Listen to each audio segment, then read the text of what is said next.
Welcome back, everybody. Now we're back at the property, and last week was my dream, showing you the shed. Well, this week is Jess's dream. I get to show you our new home and all our plans for the whole property. But before we get going, I just wanted to take a minute to say a huge thank you, because last week... She's getting all soppy here, look. I'm quite emotional. The support that you guys gave us was unreal. Not our most viewed video at all, but the comments, the like, the support, the offers of help, unreal. It seems like you guys are just as excited for this whole project as we are. So, and that makes us all the more excited. So let's go in with the plans. Now, before we get going with this plan tour, I need to preface it with the fact that this is all dependent on planning permission.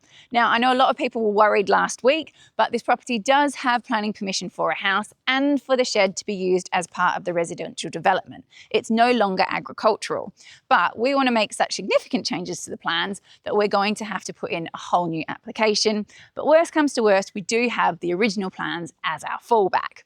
There's also a million different hoops that we have to jump through for all the planning rules over here. One being biodiversity net gain. We have to have an ecologist come out and inspect the site to make sure that there's no rare beasties here. So we'll tell you all about those as we go. Obviously, these plans are a little bit pinch of salt because they're what we want to do, but it's whether we're allowed to do them. I think we should go over the shed a little bit more, really, shouldn't we, Jess? Oh my goodness. I think we had a whole video about that last week. But a lot of you did notice that there's a house next door to the shed, and that is our one and only neighbour. And a lot of you are saying the poor neighbours, they're going to have loads of noise when we're building. It won't be the case. We're always courteous. And don't forget, we go away a lot as well. Yeah, but the shed did have planning permission to convert into 3 housing, because there's a thing called Class Q development at the minute where you can convert old barns into houses. So I think this way it's probably less disruptive for them anyway. But we've met them, they're lovely, and they've got a dog, so it's always a win. Cute dog too. And I know a big question on people's lips is how much land do we actually have here? So I'll show you our boundaries, which start just in front of this power pole in the corner here, goes all the way across the back. And if you see the gap in the hedgerow, it's in the middle of that tree just after it. Then it finishes just in line with the shed, but all the way back at the hedgerow. In the corner here of our fence with our neighbour, and then let me just run across our property. Sorry, I'm too excited, but it is just in front of the power pole there, our final corner. So in all, we've got just over 2 acres. Now at first I was thinking, 2 acres. Now I'm thinking we've only got 2 acres. Spoiled cow. But we have got the option to buy more land off the farmer if we want to, but we didn't have enough money. Yeah, so there's always an option in future. But the only thing is, I'd like more land, but the only thing that comes with more land, more work. So I think this is a good balance anyway. And we are surrounded by farmland views, so you kind of can pretend that you own the farm when you look out on it. It also comes with a private lake. There's quite a few about, because the only thing is around here, it's, what does the farmer call it next door, Andrew? Andrew calls it friendly mud. Because it is very sticky. So when you look into the fields, there is a bit of land where it's not grown. So that is one issue that we will have to address anyway. And John is going to have to swap out his Crocs for a set of welly boots in the winter. We can get some croc wellies. Oh my God. So we'll come to the plans for the luxury house in a minute.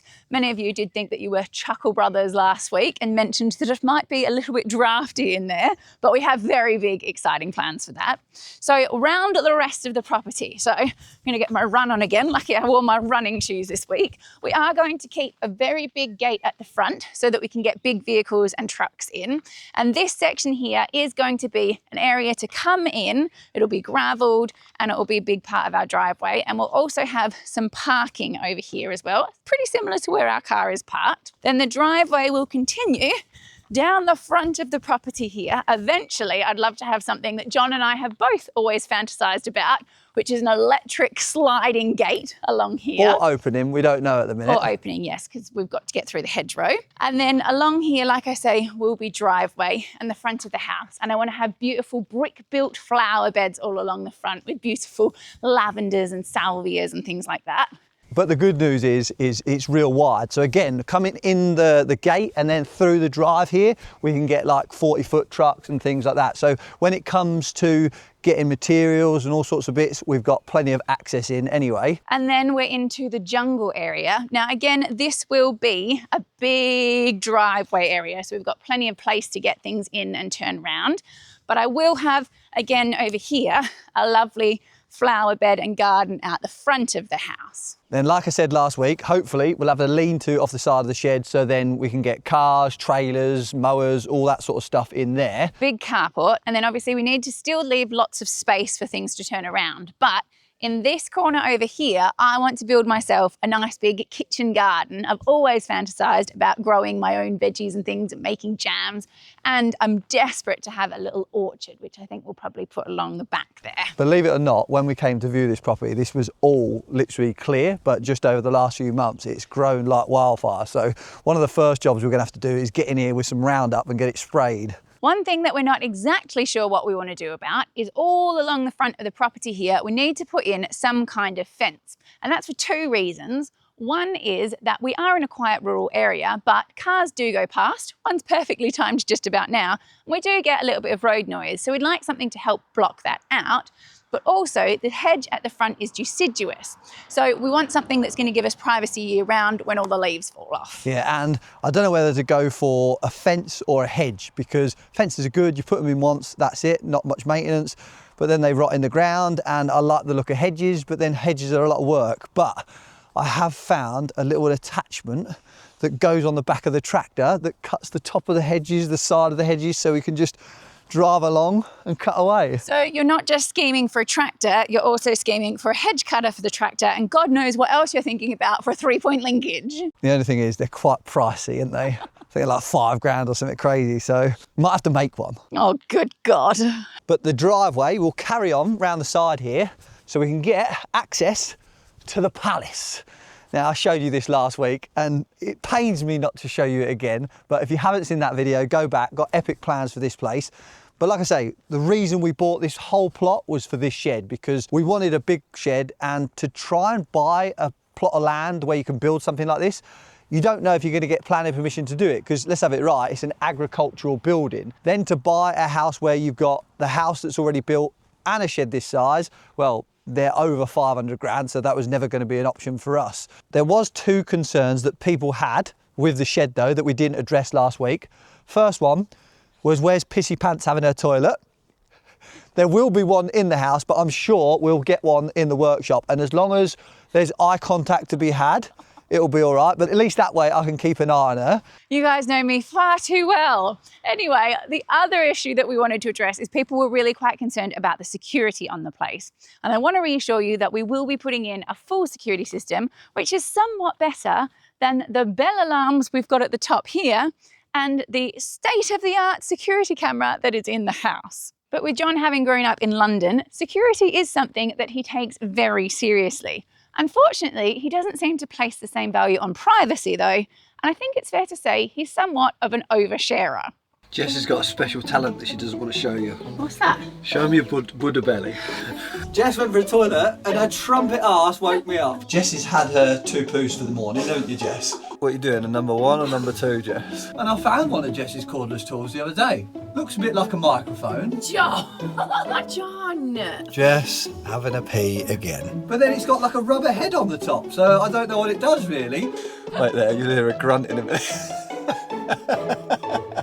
And as a result of that, there's a lot more information about me out there than I would perhaps share. So the things that really matter, like my phone number, where we live, and my medical records, become all that more important to me to keep protected. But this isn't as simple as it should be, because there are companies out there that scrape the internet for your personal information and make profiles about you, that they then sell to companies so they can target you with marketing and make decisions about things like whether or not to give you insurance.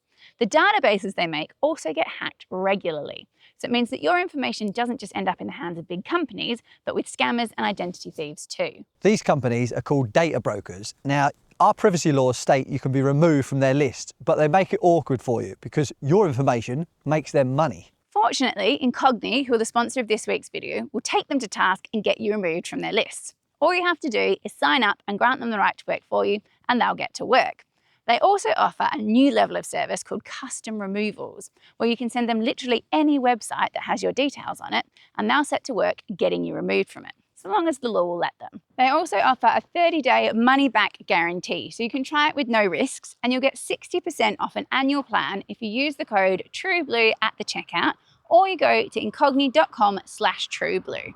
I'll put the link in the description for you. So back to the tour, and we're on the end of the driveway because it's going to finish in line with the shed, and we're going to put a fence from the end of the shed all the way to our boundary on the furthest side.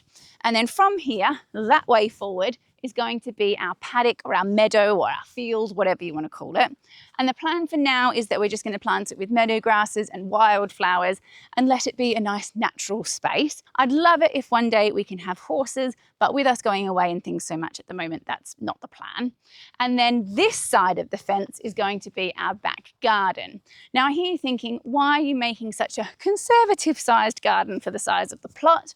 But John is obsessed with mowing the lawn. I have to cut it every 3 or 4 days, otherwise it gets on my nerves. Whereas all that out the back there can grow for weeks on end, maybe a week, I don't know, but it can be a lot longer grass, whereas this here can be all sort of a bit more manicured lawn, and then what it'll do is it'll wrap round as well. It'll be like an L shape, so we'll have to get a bigger ride-on mower, that's for sure, and then maybe a slasher for the tractor too.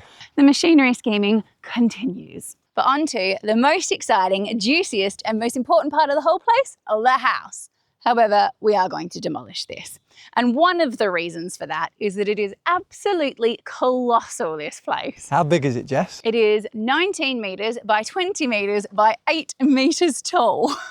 That'd make a good shed, I'm thinking, wouldn't you? I think that you have got a big enough shed. We can get rid of that little building over there, and then we could have, this is the workshop, and that is the house. It's more than big enough, really, isn't it?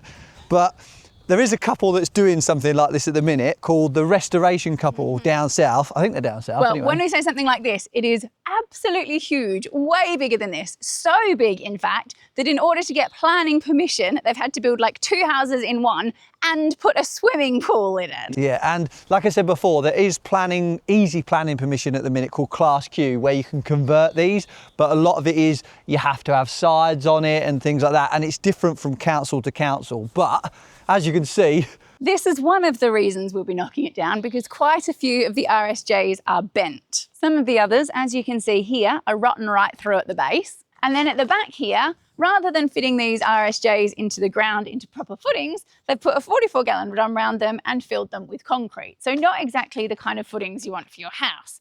And as much as we love to restore things, firstly, this is way too big for us. And secondly, it's got permission now to be knocked down and a brand new house built, which has lots of benefits for us ongoingly with development rights. yeah, and then with the materials from this as well, we are looking to repurpose them. So obviously all the steels are still good that's out the ground. So when it comes to the mezzanine, maybe the lean-to as well, we can use for that. And then also, look at the amount of roof trusses there is that's wood, and they all look good as well, even though I think this is 50 years old as well. It is, yeah. It looks pretty solid out the ground anyway, but like we said before, there is asbestos on the roof. Now, we did get quite a lot of comments last week about the asbestos, and it is expensive to get rid of, but one person made a real good point a couple of months ago and said the cheapest time to get rid of asbestos was years ago. The next cheapest time is right now. So because this wants to be our forever home, getting rid of it now is the best option. Now, as much as the big barn over my head is only 50 years old, these walls behind me are from 1887, when this was the original barn as part of the farmyard, which does make me a little bit nervous when we start doing excavations, what we might find. But I do want to painstakingly remove as many of these bricks as I possibly can and reuse them all around the property, making flower beds and things like that. And some of like the big old bits of wood that are oak, I'd love to repurpose those as well. We have found another thing that I want to reuse. The old dinner bell on the side of the shed. I think we could use that somehow. Maybe I should have a little button that I press in the kitchen to tell you to come in. Like, you know, when you had to shout the kids out from when they're playing, you know, it's when you need to come in for dinner. That is, Jess. But also, you might have heard a lot of crackling. Well, that's because somebody likes going to the beach, because all these down here are actually shells. Yeah, we did actually ask the farmer why, because we were fascinated. Apparently, they're just cheap hardcore. So there you go, good drainage as well. But I've been researching, and apparently you can use them to help improve the soil as well. So hopefully we can reuse those too. Believe it or not, this is not the only home style structure we're going to have on the property. We've got something else up our sleeve, which I'll show you in a minute, but it's a little bit closer to what you guys are used to watching us build. But the plan for this place is that we are obviously going to knock it down and build something a little bit smaller in its place that will also be single story. But it is going to be a steel frame, and we're hoping to metal clad it. So it's going to match the shed, and it will be in a barndoninium style. I'll put a few pictures up for you now, but this is the kind of style of home that we want to go for. Obviously it's not exactly right, but just gives you some kind of idea. And then inside it's all going to be a very open plan, and it's also going to be a multi-generational living home because John's mum and dad are coming with us too. But the quick tour of the house is going to be mine and Jess's this side, and then my mum and dad's this side, and then in the middle, all non-living rooms, like a pantry, like the plant room, and like a shared orangery at the back. Now, the reason we're doing that is because my mum and dad are gobshites. I don't know who's worse. Who would you say is mouthier? I'm going to avoid that question altogether. Thank you very much, Mr. Payne. We'll go with my mum because you've all seen her before, so you can understand. But also, we're going to have a bedroom that end and a bedroom all the way over that end as well. So then certain activities aren't heard. Jesus now, Christ. they're really old, so they probably don't do them activities, and let's have it right, we don't do them activities anymore either, do we, Jess?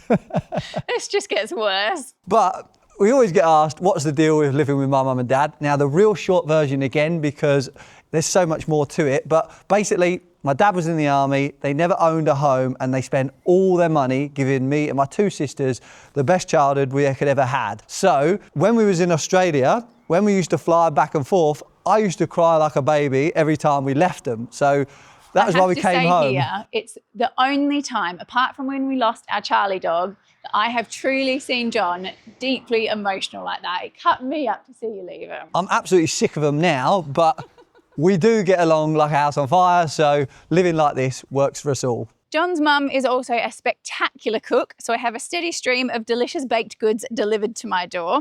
And it also means that John will actually leave the house, because one of the reasons for me to want to move to the UK was to be able to travel. And if we didn't live with John's mum and dad, he would never, ever, ever leave the shed unattended. So. And my mum makes good security because she's like a Rottweiler.